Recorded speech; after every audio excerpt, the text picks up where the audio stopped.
जिंदगी कभी कभी हमें ऐसे रास्तों पर ले जाती है जहां मंजिल से ज्यादा सफर याद रह जाता है, और कुछ सफर ऐसे भी होते हैं जिन्हें इंसान चाहकर भी भूल नहीं पाता।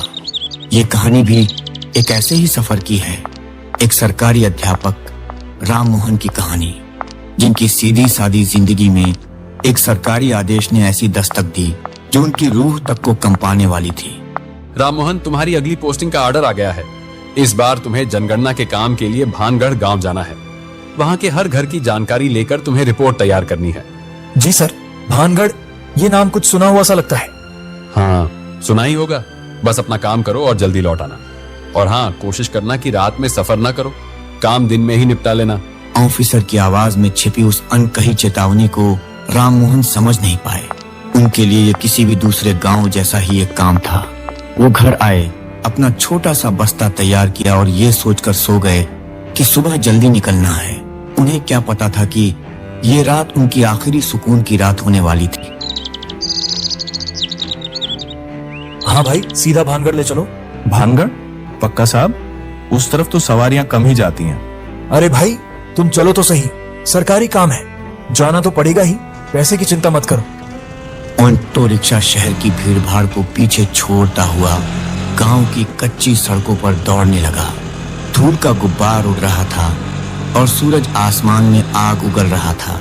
जैसे जैसे ऑटो आगे बढ़ रहा था, सड़क के दोनों तरफ की हरियाली घनी होती जा रही थी। बड़े बड़े पेड़ ऐसे खड़े थे जैसे सदियों से कोई राज अपने सीने में दफन किए हों। शाम ढल रही थी और आसमान का रंग नारंगी से धीरे धीरे गहरा नीला होने लगा था। साहब, आ गया भानगढ़। मैं यही चाय की टपरी तक ही आऊंगा, इससे आगे का रास्ता ठीक नहीं है रात के लिए। राम मोहन ने ऑटो वाले को पैसे दिए और नीचे उतर गए। चारों तरफ एक अजीब सी खामोशी थी। दिन भर चहकने वाले पंछी भी अब चुप हो चुके थे। हवा में एक ठंडक थी जो मौसम की नहीं बल्कि माहौल की लग रही थी। उन्होंने एक गहरी सांस ली और चाय की टपरी की तरफ बढ़े।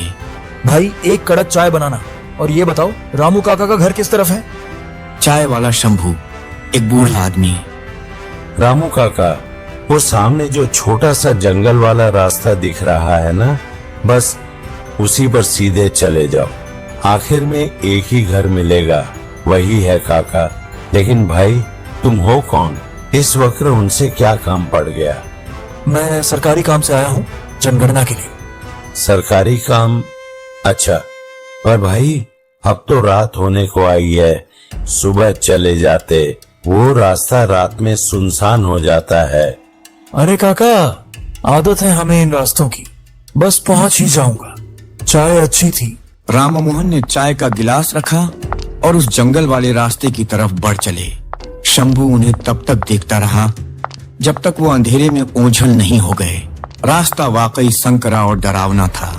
दोनों तरफ घने पेड़ और झाड़ियां थीं। सूरज पूरी तरह डूब चुका था और अब चांदनी रात थी, लेकिन घने पेड़ों की वजह से वो भी जमीन तक नहीं पहुंच पा रही थी। तभी अचानक तेज बारिश आने लगी। अरे, ये बारिश कहाँ से आ गई? मौसम तो बिल्कुल साफ था। बात पूरी होती उससे पहले ही मोटी मोटी बूंदें गिरने लगीं और देखते ही देखते मूसलाधार बारिश शुरू हो गई। चारों तरफ अंधेरा और घना हो गया। हे भगवान, अब कैसे आगे बढ़ो? पूरा भीग गया, कोई आसरा भी नहीं दिख रहा।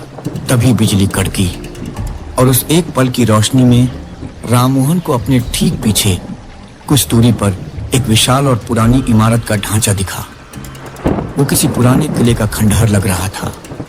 उसकी टूटी फूटी दीवारें और ऊंची मीनारें रात के अंधेरे में किसी दैत्य की तरह लग रही थीं। ये क्या है? खैर, जो भी हो, बारिश से बचने के लिए इससे अच्छी जगह नहीं हो सकती। बिना कुछ और सोचे राममोहन उस खंडहर किले की तरफ भागे। उसका विशालकाय दरवाजा हल्का सा खुला हुआ था। उन्होंने हिम्मत करके उसे धकेला और अंदर दाखिल हो गए। जैसे ही वो अंदर गए, हवा के एक तेज झोंके से वो भारी दरवाजा कर रर रर की आवाज करता हुआ अपने आप बंद हो गया। छत जगह जगह से टूटी हुई थी और दीवारों पर काई जमी थी। कोनों में मकड़ी के जाले लटक रहे थे। कैसी भयानक जगह है ये, पर कम से कम सर पर छत तो है। सुबह होते ही यहाँ से निकल जाऊंगा। उनकी नजर एक कोने में पड़े पत्थर के एक लंबे चबूतरे पर पड़ी, जो किसी पलंग जैसा लग रहा था।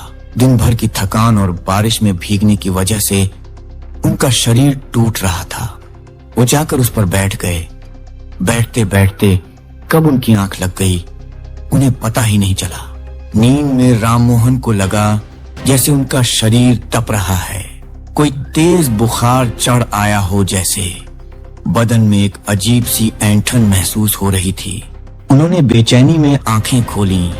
उन्हें महसूस हुआ कि हॉल में अब वो अकेले नहीं हैं। दूर एक कोने से किसी दिए की हल्की टिमटिमाती रोशनी आ रही थी। रोशनी? यहाँ और कौन हो सकता है? हिम्मत जुटाकर वो उठे और उस रोशनी की तरफ बढ़े। वो रोशनी एक छोटे से कमरे से आ रही थी।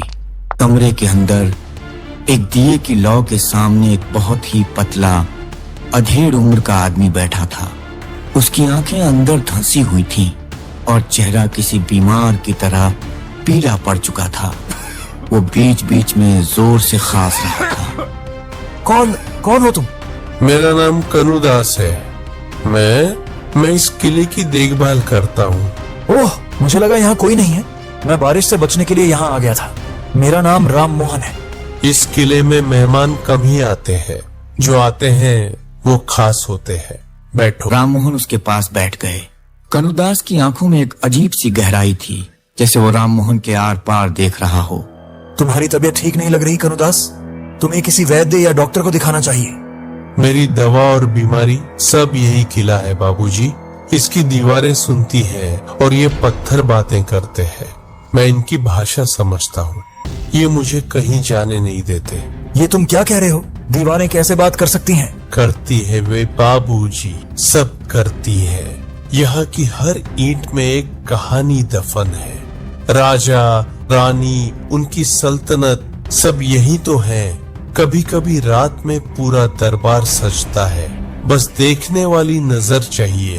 तुम भी यहीं रुक जाओ, तुम्हें भी सब दिखने लगेगा। कनुदास की बातें राममोहन के सर के ऊपर से जा रही थीं। उन्हें वो आदमी बीमार से ज्यादा पागल लग रहा था और इस वक्त उसके सिवा कोई और था भी नहीं। दोनों ने देर रात तक बातें की। कनुदास ने किले के पुराने किस्से सुनाए, ऐसी कहानियां जो किसी किताब में नहीं मिलती। बातें करते करते राममोहन को फिर से नींद आने लगी। इस बार नींद बहुत गहरी थी। जब राममोहन की आंख खुली तो सूरज की किरणें टूटी हुई छत से अंदर आ रही थीं। रात का डरावना माहौल अब नहीं था। उन्होंने उठकर चारों तरफ देखा। कनुदास, अरे कनुदास, कहाँ हो? लेकिन वहां कोई नहीं था। वो छोटा कमरा खाली था। न वहां कोई दिया था, न कोई कनुदास। जमीन पर सिर्फ धूल थी, जैसे वहां सदियों से कोई आया ही न हो। कहाँ चला गया ये आदमी? शायद सुबह ही कहीं निकल गया होगा। खैर, मुझे भी अब रामू काका के घर की तरफ निकलना चाहिए। रात के अजीब अनुभव को एक बुरा सपना समझकर राममोहन ने किले का दरवाजा खोला और बाहर निकल आए। धूप खिल चुकी थी और दुनिया फिर से सामान्य लग रही थी। वो रामू काका के घर की तरफ चल दिए। थोड़ी दूर चलने पर राममोहन को एक पुराना लेकिन साफ सुथरा घर दिखाई दिया, ठीक वैसा ही जैसा चाय वाले शंभू ने बताया था। उन्होंने आंगन में जाकर आवाज लगाई, रामू काका, क्या रामू काका घर पर है? हाँ बेटा, मैं ही हूँ रामू, अंदर आ जाओ। कौन हो तुम? पहले कभी देखा नहीं गांव में। नमस्ते काका, मेरा नाम राममोहन है। मैं सरकार की तरफ से जनगणना के काम के लिए आया हूँ। आपके घर में कितने लोग रहते हैं, बस यही जानकारी लेनी थी। अरे, तो सरकार को अब हम बूढ़े खूंटों की भी याद आई। आओ बेटा, अंदर बैठो, पानी वानी पियो। राममोहन अंदर जाकर एक खाट पर बैठ गए। रामू काका ने उन्हें पानी दिया। राममोहन ने अपनी सरकारी किताब निकाली और जरूरी सवाल पूछने लगे। काम पूरा होने के बाद उन्होंने यूं ही बात छेड़ दी। काका, गांव में कोई डॉक्टर या वैद्य नहीं है क्या? है तो बेटा, पर छोटा सा दवाखाना है। क्यों, क्या हुआ? तबीयत तो ठीक है तुम्हारी? नहीं, मेरी तबीयत ठीक है। मैं तो उस कनुदास के लिए पूछ रहा था। रात में मैं उससे किले के खंडहर में मिला था। बेचारा बहुत बीमार लग रहा है। उसे इलाज की सख्त जरूरत है। खांस खांस कर बुढ़ा हाल था उसका। कनुदास का नाम सुनते ही रामू काका का मुस्कुराता हुआ चेहरा एकदम से सफेद पड़ गया। उनकी आंखें डर से फैल गईं और वो कांपती हुई नजरों से राममोहन को घूरने लगे। क्या कहा तुमने? तुम किससे मिले? कनुदास से, वही जो किले की देखभाल करता है। एक पतला सा आदमी है। बेटा, भगवान के लिए सच बताओ, तुमने उसे कहाँ देखा? अरे काका, आप इतना घबरा क्यों रहे हैं? मैंने बताया तो, किले के अंदर मिला था। रात भर हम साथ में ही थे। ये सुनते ही रामू काका ने अपने दोनों हाथ जोड़ लिए और उनकी आंखों में आंसू आ गए। बेटा, जिस कनुदास की तुम बात कर रहे हो, उसे मरे हुए तो पूरा 1 महीना हो गया है। क्या मजाक कर रहे हो काका? मैं खुद उससे मिलकर आ रहा हूँ। उसने मुझे किले की कहानियां भी सुनाई। ये मजाक नहीं है बेटा, वो पागल था। उस किले के भूत प्रेतों से बात करने का दावा करता था। कहता था कि किले की आत्माओं ने उसे अपना रखवाला चुन लिया है। 1 महीने पहले ऐसी ही एक तूफानी रात में किले की एक दीवार गिरने से वो वहीं दबकर मर गया। उसकी लाश भी 3 दिन बाद मिली थी। तब से कहते हैं उसकी आत्मा उसी किले में भटक रही है, अपने किले के लिए एक नया रखवाला ढूंढ रही है। गांव का कोई भी इंसान सूरज ढलने के बाद उस किले के पास भी नहीं फटकता। रामू काका की बातें सुनकर राममोहन के पैरों तले जमीन खिसक गई। उनके दिमाग में रात की सारी घटनाएं एक एक करके घूमने लगीं। कनुदास की धंसी हुई आंखें, उसकी सूखी आवाज, उसकी अजीब बातें, जो यहां आते हैं वो यहीं रह जाते हैं, और फिर उसका अचानक सुबह गायब हो जाना। उनका पूरा शरीर डर से कांपने लगा। पसीने की ठंडी बूंदें उनके माथे पर आ गईं। बेटा, उसने तुम्हें किले में कुछ खाने पीने को तो नहीं दिया था? राममोहन को याद आया कि कनुदास ने उसे मिट्टी के बर्तन से पानी पिलाया था। ये याद आते ही उनकी चीख निकल गई। पानी? उसने मुझे पानी पिलाया था? हे भगवान, कहते हैं उस खंडहर में अगर किसी भटकती आत्मा के हाथ से कुछ खा पी लो तो तुम्हारी रूह भी वहीं से बन जाती है। वो तुम्हें बार बार वापस बुलाएगी जब तक तुम हमेशा के लिए वहीं के होकर न रह जाओ।